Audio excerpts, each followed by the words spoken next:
Salut, bienvenue sur un nouveau podcast de Grand Ours. J'espère que tu vas bien. Moi, je vais super bien aujourd'hui. On est chanceux, on a vraiment un très beau début de printemps au Québec et on a des températures assez exceptionnelles, merci, pour un mois d'avril. Profitons-en. Aujourd'hui, petit sujet assez piquant, le cash. On va parler d'argent ensemble, toi puis moi, aujourd'hui, du cash, du bacon, comme on se plaît si bien à l'appeler ici au Québec. C'est un sujet encore beaucoup trop tabou à mon goût. Ça aurait été peut-être plus difficile pour moi de t'en parler il y a, disons, 2 ans, mettons, là, 2, 3 ans. Ma relation avec l'argent était différente. Ah, même plus rapprochée que ça dans le temps encore. L'année passée, je t'en aurais pas parlé de la même façon parce que ma différence, ouais, ma relation, excuse-moi, avec l'argent a évolué très rapidement. Je t'en parle un peu. En fait, l'argent, moi, avant, je voyais ça comme pas malsain, ben peut-être un peu. Ouais, j'avais peut-être tendance à un peu juger les gens qui avaient beaucoup d'argent comme étant des personnes peut-être un peu égoïstes, peut-être comme étant des gens qui aiment ça se vanter de leur possession matérielle. Puis pour moi, c'est tellement la dernière chose dans la vie là, qui me définit les possessions matérielles. C'est sûr que j'aime ça avoir des belles choses. Hein? Je pense que la majorité des gens, on aime ça avoir des belles choses. Mais là encore, là, à chacun sa vision de ce qui est beau. Ça pourrait faire un très beau sujet de podcast d'ailleurs. C'est sûr que, ouais, c'est ça. J'aime ça avoir des belles choses. J'aime ça pouvoir me payer du luxe, comme des sorties au restaurant. J'aime ça pouvoir faire des activités avec les enfants. J'aime ça pouvoir offrir des petits cadeaux à mes amis, à ma famille, aux gens que j'aime. J'aime ça partager. Mais je sais pas, c'est comme si j'avais oublié que ça prenait de l'argent pour faire tout ça, ces choses-là. Puis que je me rendais compte que si j'avais eu plus d'argent, il y a des choses différentes que j'aurais pu offrir aux gens. Puis ça, j'ai comme compris ça assez récemment dans ma vie. Ça a changé beaucoup ma relation avec l'argent. Tu sais, des fois, on a vraiment des drôles de relations avec cette entité-là qui est l'argent. Des fois, on oublie que avoir de l'argent, ça te permet d'être un peu plus la personne que tu es réellement. Tu sais, dans le fond, si tu es un gros con, puis que t'as pas d'argent, tu vas être un gros con pauvre. Puis si t'es un gros con, puis que t'as plein d'argent, mais tu vas être un gros con riche, tu sais. Moi, dans le fond, j'aime ça partager, j'aime ça donner des choses aux autres, j'aime ça me gâter moi aussi, me faire plaisir, j'aime ça avoir des belles choses. Fait que dans le fond, avec plus d'argent, je ferais ces choses-là différemment. C'est ce qui m'a permis d'avoir une vision nouvelle de l'argent, puis d'en demander plus dans ma vie, parce qu'avant, j'osais pas en demander plus, je trouvais ça malsain. J'avais l'impression que avoir plus d'argent, ça voulait dire euh, encourager un peu un système que moi j'aime pas trop, tu sais, comme si avoir plus d'argent, ça automatiquement ça t'obligeait à entrer dans un mode de surconsommation, tandis qu'en fait c'est totalement faux, tu sais, on choisit individuellement ce qu'on fait avec notre argent, puis c'est ça la beauté de la chose, là. Si tu choisis, toi, avec ton argent, que tu pars une fin de semaine, puis que tu fais la tournée des boutiques, puis que tu t'achètes 50 paires de chaussures, ben ça sera, si ça te rend heureux, ben go for it, tu sais. Mais moi, si j'avais 1000 $ à dépenser dans une fin de semaine, il y a de fortes chances que j'emmènerais ma famille en vacances quelque part, tu sais, ou où on se louerait un chalet tous ensemble, puis on aurait du plaisir, on mangerait la nourriture qu'on a envie de manger, on encouragerait local, tu sais, on irait dans le petit restaurant du coin, puis sans, euh, sans choisir ce qu'il y a de moins cher sur la carte du menu. Je pense que tu peux sûrement comprendre ce que je veux dire, hein? Si t'es une personne qui a déjà subi un peu le manque d'argent dans ta vie, tu sais ce que c'est, puis t'as pas le goût d'y retourner, tu sais. À moins d'être un peu comme masochiste, là. Je sais pas si c'est sado ou maso, là, mais en tout cas, à moins d'aimer un peu souffrir de ça, il y a pas personne qui veut retourner dans le manque d'argent quand tu l'as déjà vécu. Parce que quand t'en manques, de toute façon, t'en veux plus. Mais pourtant, quand on manque d'argent, c'est là qu'on a tendance à critiquer le plus les gens qui en ont. Je prends un exemple concret, là, je vous rassure, là, on n'est pas en manque d'argent du tout, moi et mon conjoint, dans notre situation actuelle, mais on n'est pas en surabondance d'argent non plus, là. Puis, on est allé manger dans un restaurant quand même chic, sans le savoir, en fait, là, il y a quelques temps de cela. Puis nous, je vous raconte toute l'histoire, vous allez voir, là. C'est assez quand même cocasse, là. Mais ça finit par parler d'argent aussi. En fait, ça parle d'argent tout le long. On choisit d'aller manger dans un petit restaurant, moi, mon mari, puis ma fille la plus jeune. Euh, c'est un restaurant qu'on croyait être un restaurant, on va dire, de classe moyenne, là. C'est accessible à un peu tout le monde, mais on savait que les prix seraient un peu plus élevés qu'au McDo, on va dire. De toute façon, c'est pas du tout la même catégorie. La nourriture était de bien meilleure qualité. Puis il y avait des options végé. Yay! Merci! Ouais, fait qu'on choisit qu'on va manger là, mais c'était pas notre plan initial. Notre plan initial, c'était d'aller manger une poutine dans un de nos casse-croûtes favoris, mais la file était exagérément longue, puis là, il faut attendre avec des masques, puis nous autres, ça ne nous tentait pas, fait qu'on a choisi d'aller manger à l'autre restaurant. C'est la première fois de ma vie que j'allais manger là. J'étais jamais allée avant. J'avais entendu plein de commentaires positifs. Fait que j'avais envie de l'essayer. Puis mon mari aussi. Comme on s'en allait que se chercher une poutine et que toute la journée, moi, j'avais travaillé dehors ici, j'étais habillée pour travailler dehors. Je ne m'étais pas changée. Puis j'en avais un peu rien à foutre parce que je m'en allais pas m'asseoir dans un restaurant, j'allais me récupérer un repas puis revenir chez moi le manger. Mon mari, lui, était encore en vêtements de travail, puis comme il est machiniste, il n'était pas en veston-cravate. Et ma petite fille, cette journée-là, avait des goûts... elle avait en fait eu l'envie de s'habiller en arc-en-ciel, comme je me plais à dire. Elle avait une jolie robe pleine de couleurs avec des bas collants rayés noir et gris et puis une magnifique veste bleu poudre avec des licornes dessus. C'était de toute beauté. Mais on s'en fichait quand on est parti d'ici parce qu'on s'en allait chercher une poutine dans un casse-croûte. Bref, on atterrit dans ce restaurant-là. Très magnifique restaurant, puis il n'y avait personne quand on est arrivé. Donc, ça nous convenait très bien. On s'assoit, on commande nos repas, on mange, la nourriture est excellente et tout à coup, se met à arriver des gens dans le restaurant qui venaient se nourrir eux aussi, mais eux étaient visiblement déjà allés dans cet endroit-là.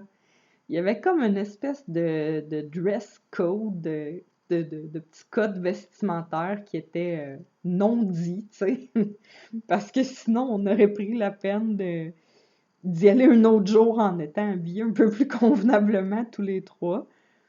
Les gens se sont mis à arriver là en vêtements chics, là.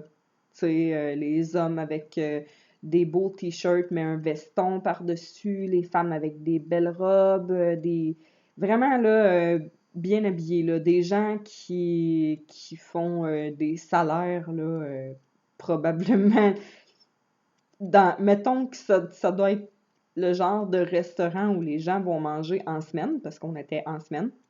Les gens qui ont un salaire là, assez élevé puis qui sont assez aisés là, financièrement ou pas, là, puis qui veulent juste avoir l'air de l'être ou qui veulent juste, comme moi puis ma petite famille à ce moment-là, se payer un petit luxe, là, mais qui sont au courant, tu sais, que du genre de, de restaurant que c'est puis du genre de gens qui vont là régulièrement. En tout cas, nous, on l'était pas, puis on devait vraiment se démarquer du lot. On a dû faire l'objet de quelques conversations de fin de soirée dans ces couples-là, cette journée-là, c'est sûr. Mais on a trouvé ça vraiment drôle, nous autres. Ça nous a pas vraiment atteint, là. On en a ri plus que d'autres choses, surtout de la tenue vestimentaire de notre petite fille de 5 ans qui était habillée comme une boîte de Skittles, là. C'était vraiment de toute beauté. Puis quand on est sorti du restaurant, on en a vraiment bien ri, là. On en a discuté pendant une petite minute et demie, moi puis mon conjoint, puis on a vraiment ri de ça, là. On s'est dit qu'on a dû passer pour les pires clochards de l'histoire qui sont allés manger dans ce restaurant-là. Bref, on s'est mis à juger un peu les gens qui étaient là puis qui semblaient avoir plus de moyens financiers que nous. Fait que tu vois, on s'est mis à juger l'argent. Puis c'est pas bon de faire ça parce que, tu sais, c'est clair que c'est pas parce que t'as plus d'argent ou moins d'argent que ça change ta personnalité. Comme je te disais tantôt, t'es soit un gros con riche ou un pauvre con, là, tu sais. Ça fait juste comme dupliquer ce que t'es en réalité. Je pense l'argent, ça doit être comme une espèce d'entité qui te permet de multiplier ce que t'es ou d'être un peu plus en ce que t'es en réalité, peut-être, dans un univers physique comme dans lequel on vit, là. Probablement que c'est ça, moi je le vois comme ça, en tout cas, là, l'argent, ça me semble être une entité qui te permet d'être un peu plus réellement qui t'es, puis selon l'époque dans ta vie à laquelle t'en as plus ou t'en as moins, ben c'est sûr que ça change aussi, là, tu sais, parce qu'on évolue. Je dis pas que ma vision de l'argent a toujours été celle que j'ai là. Comme je disais tantôt, l'année passée, je t'en aurais parlé d'une façon différente. Je t'en aurais peut-être même pas parlé, en fait, parce que je voyais ça comme sale, un peu, l'argent. Puis, c'est ça. J'ai un petit peu perdu le fil de mon histoire. Il me manque de sommeil de cette nuit. C'est des choses qui arrivent, mais c'est pas grave. On reprend où on en était. En revenant sur la route, on croise un monsieur dans si je me trompe pas, c'était une Audi. En tout cas, c'était un véhicule assez luxueux, là, décapotable par-dessus le marché. Puis, nous autres, dans notre minivan, tu sais, mon chum, il regardait la voiture, puis il dit, tu sais, comme on dit en bon québécois, c'est un char de fraîchier. C'est une voiture pour les gens qui veulent démontrer qu'ils ont de l'argent, ce genre de voiture-là. Puis quand il m'a dit ça, ça m'a fait un petit peu de peine parce que je me suis dit, oups, lui, ben un peu de peine. J'ai réalisé en fait que on n'avait pas la même vision de l'argent, toutes les deux. Puis je lui ai fait remarquer, je dis, tu sais, v'là pas si longtemps que ça, je pensais pareil comme toi. Moi aussi, j'aurais regardé le monsieur dans sa voiture, puis j'aurais dit ah ben, le monsieur il veut montrer qu'il y a de l'argent, tu sais. Mais maintenant, je vois ça différemment. C'est comme lui, il aime ça, ce type de voiture-là. Ça le rend peut-être heureux de conduire sa voiture décapotable. Puis peut-être que tout l'hiver, là, il a fantasmé sur sa voiture qui était stationnée dans le garage puis qu'il pouvait pas sortir. Puis là, il est donc content puis que ça lui procure un plaisir, tu sais. Puis peut-être que c'est le seul objet de luxe qu'il possède, cette voiture-là. Puis je dis à mon mari, toi, si t'avais de l'argent, ben lui, il rêve d'avoir, tu sais, une vieille auto, là. Puis de la remettre à neuve, puis de se promener avec, là, juste l'été pour pas la briser, parce que l'hiver, hein, au Québec, on sort pas ça, des voitures luxueuses comme ça l'hiver. Tu sais, dans le fond, ça coûte aussi cher, sinon plus, là, une vieille voiture du type que lui, il veut avoir, là, toute remise à neuf, puis en super état de fonctionner, là.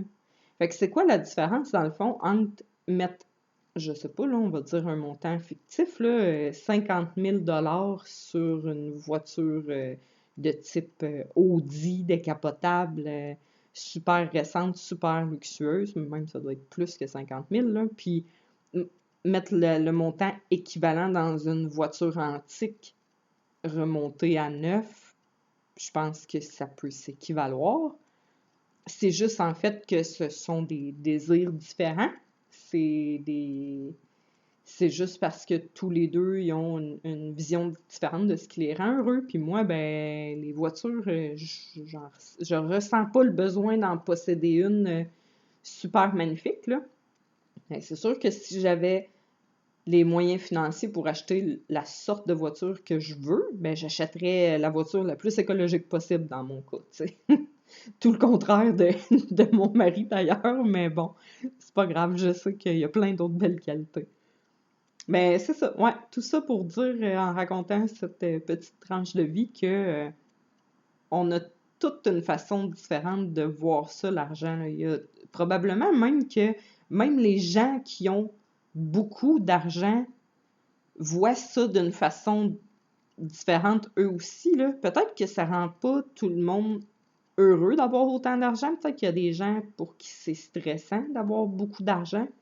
Tu sais, admettons, là, un millionnaire euh, plein d'argent, puis lui, ça le stresse d'avoir plein d'argent parce qu'il a peur de se faire voler ses possessions matérielles. Fait que là, il investit dans des caméras de surveillance, dans des gens pour garder sa maison, surveiller ses biens, puis là, tu sais, peut-être que ça l'empêche de dormir, toutes ses possessions matérielles à quelque part. Je sais pas, là, on vit tout ça de façon différente. C'est ça la beauté de cette planète-là, hein, c'est qu'on vient tout expérimenter chacun notre petite affaire différemment de tous les autres autour, puis des fois on a tendance à l'oublier. C'est peut-être pour ça qu'on juge aussi facilement.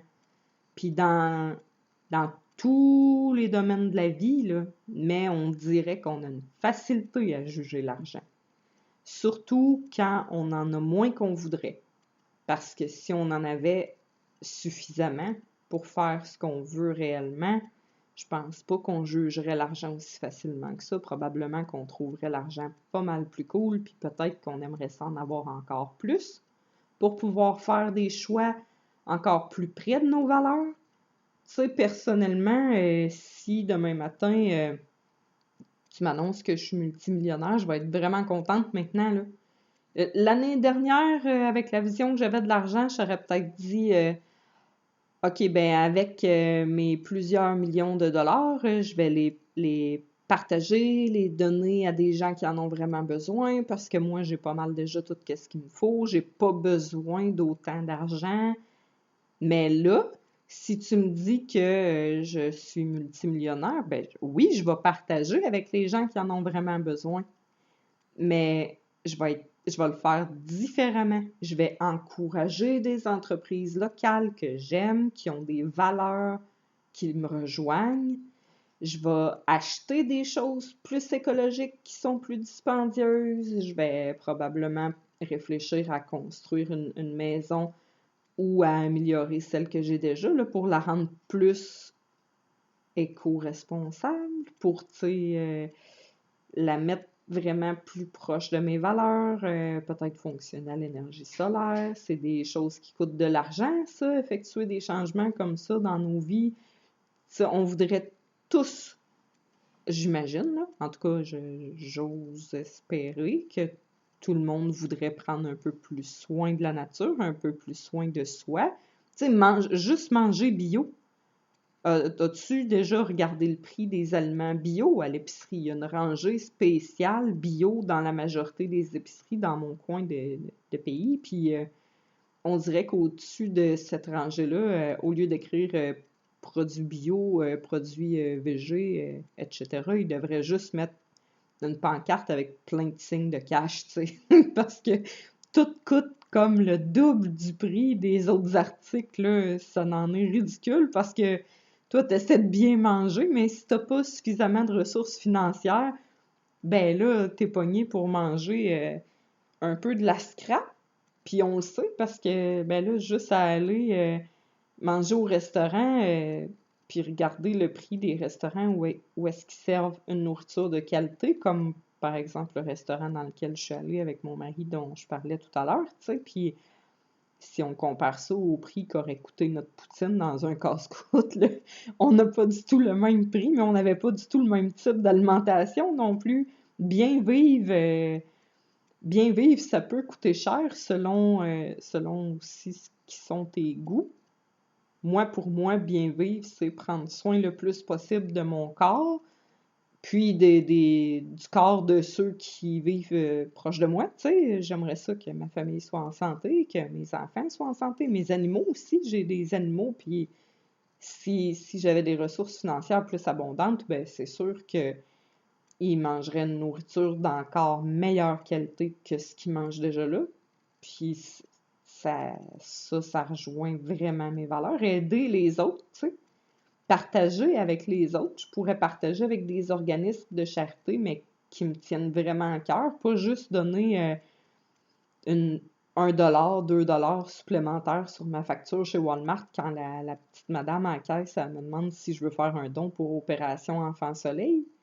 Tu sais, je pourrais vraiment partir de mes propres moyens, puis je sais pas, moi, si c'est la cause des enfants dans les hôpitaux qui me tient à cœur, ben aller acheter des jeux de société auxquels ils pourraient jouer tous ensemble, payer un comédien qui pourrait aller les divertir dans leur chambre pour que le temps soit moins long pour eux. Tu sais, il y a tellement de... je pense on a une vision très limitée de cette entité-là qu'on appelle argent. Puis, souvent, on reste coincé dans cette vision-là qui est généralement peut-être négative, sans réaliser à quel point on peut faire des belles choses avec l'argent. Peut-être parce qu'on voit souvent des gens qui font des petites magouilles, là, dans les médias en général, là, peut-être parce qu'on associe un certain type de personnes un peu plus désagréables à fréquenter, à mon sens, à moi, là.